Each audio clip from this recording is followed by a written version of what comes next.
क्या किया, मैं उस पर बाद में जाता हूं। इतनी ही शांति से बताऊंगा, कोई जरा भी मन में, मैं कि कोई किसी चीज से भागना नहीं चाहता।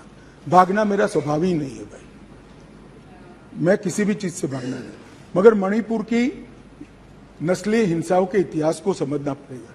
1993 में श्री पीवी नरसिम्हा राव जी प्रधानमंत्री थे, राजकुमार दोरोन्द्र सिंह कांग्रेस के नेता मुख्यमंत्री थे, और नागा कुकी संघर्ष हुआ। नागा कुकी भी नस्लीय हिंसा थी और उस वक्त 750 लोग मारे गए, 200 लोग घायल हुए, 45,000 लोग शरणार्थी थे और 1.5 साल तक ये हिंसा अविरत रूप से चलती रही। अब ये कहते हैं प्रधानमंत्री जी क्यों नहीं बोले? भाई 700 लोग मारे गए थे, 200 लोग घायल हुए, 45,000 लोग शरणार्थी बने। आपको मालूम है जवाब किसने दिया? मान्यवर, इनको मालूम है जवाब किसने दिया? MOS राजेश पायलट। और ये मुझे नहीं बोलने देते। मान्यवर, इतनी जघन्य घटना हुई, भारत सरकार से किसी ने मुलाकात की क्या था? ट्राइबल मिनिस्टर गया? ना जी। समाज कल्याण विभाग के मंत्री गए? ना जी। होम मिनिस्टर का question does not arise. MOS गए? ना जी। और ये पूछते हैं हमें कि प्रधानमंत्री क्यों नहीं गए? अरे भाई, आप जरा देखिए कि नस्लीय हिंसाओं का इतिहास, मैं पूरा बताता हूं इतिहास, मुझे जल्दबाजी नहीं है, बड़ा महत्वपूर्ण मुद्दा है, मुझे पूरा बताना है इतिहास। संसद के अंदर विपक्ष बोलते बोलते थक गया, गृह मंत्री जवाब देने के लिए खड़े नहीं हुए, MOS ने जवाब दिया मान्यवर, और ये लोग प्रधानमंत्री जवाब दे वो मांग से पूरा पार्लियामेंट होल्ड करे हुए। मान्यवर, 1993 में दूसरी बार संघर्ष हुआ, मतई पंगल संघर्ष हुआ, 100 लोग मारे गए, वो भी 1 साल तक चला और राज्यसभा में गृह मंत्री ने जवाब दिया, बस, लोकसभा में नहीं। और ये कह रहे हैं प्रधानमंत्री जवाब दे। मुलाकात की?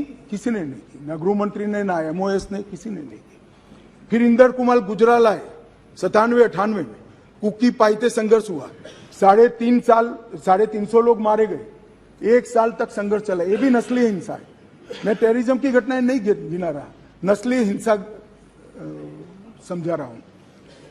1 साल तक चला, चर्चा ही नहीं हुई, स्टेटमेंट भी नहीं हुआ, सवाल भी सारे खारिज कर दिए गए, और ये कहते हैं प्रधानमंत्री जवाब दे।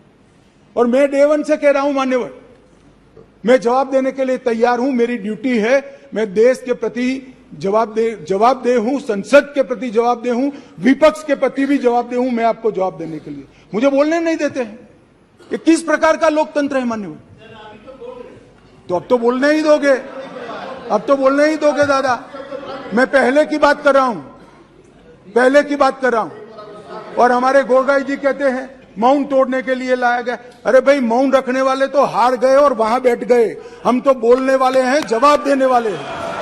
हम मौन नहीं रखते, मौन आप रखते हैं। हमें कुछ नहीं छुपाना, हमारा कोई आदमी इसमें इन्वॉल्व नहीं है। मैं नाम बोलना नहीं चाहता, गृह मंत्रालय के रिकॉर्ड पर नेताओं के नाम है। सुनना है तो बता दूं, आप खड़े होकर कह दो बताओ तो मैं बता देता हूं, नाम सुनना है।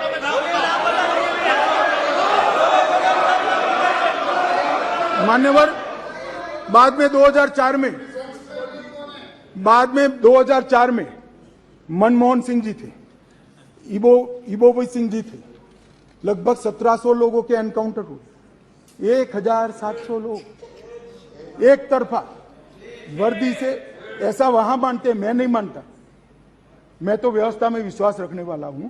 वहां लोग मानते हैं वर्दी से की हुई नस्ली हिंसा थी। 1700 सुप्रीम कोर्ट ने संज्ञान लिया, ढेर सारी SITयां बनी, मगर किसने जवाब दिया? कोई नहीं, एक चर्चा नहीं, ना MOS, ना मिनिस्टर। अब मुझे बताइए भाई, चिदम्बरम साहब थे और वहां राज्यसभा में मेरा हिसाब मांगते थे, मुझे बोलने नहीं देते। मैं आपके माध्यम से देश की जनता को कहना चाहता हूं, ये परिस्थिति जन्य नस्लीय हिंसा है, इसको राजनीति का मुद्दा नहीं बनाना चाहिए। और मान्यवर, 3, 4, 5 मैं पूरे देश को बताना चाहता हूं, इस देश के प्रधानमंत्री ने रात को 4 बजे भी मुझे फोन किया है और दूसरे दिन 6:30 बजे मुझे फोन से उठाया भी इस देश के प्रधानमंत्री ने।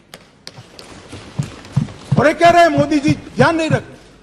मान्यवर 3 दिन तक लगातार हमने यहां से काम करने का काम किया, 16 वीडियो कॉन्फ्रेंस करी, 36,000 लोग सिक्योरिटी फोर्सेस सीएपीएफ के वहां पहुंचाए, वायुसेना के विमानों का उपयोग किया, चीफ सेक्रेटरी बदल दिया गया, डीजीपी बदल दिया गया, सुरक्षा एडवाइजर भेज दिया गया, चीफ सेक्रेटरी भारत सरकार ने भेजा, डीजीपी भारत सरकार ने भेजा, सुरक्षा एडवाइजर भारत सरकार। ये सब 4 तारीख की शाम को समाप्त हो गया था। 3 को हिंसा हुई, 4 तारीख को समाप्त हो गया था। और ये कहते हैं 356 क्यों ना लगाया? 356 तब लगती है जब हिंसा के समय राज्य सरकार कोऑपरेट न करे। हमने डीजीपी बदल दिया, उन्होंने भारत सरकार के डीजीपी को स्वीकार कर लिया। हमने चीफ सेक्रेटरी बदल दिया, उन्होंने भारत सरकार के चीफ सेक्रेटरी भेजे हुए चीफ सेक्रेटरी को। मैं यही कह रहा हूं, समझ न हो तो नहीं आएगी भी। सीएम तब बदलना पड़ता है जब कोऑपरेट न करे। ये सीएम कोऑपरेट कर रहा है। डीजीपी सुरक्षा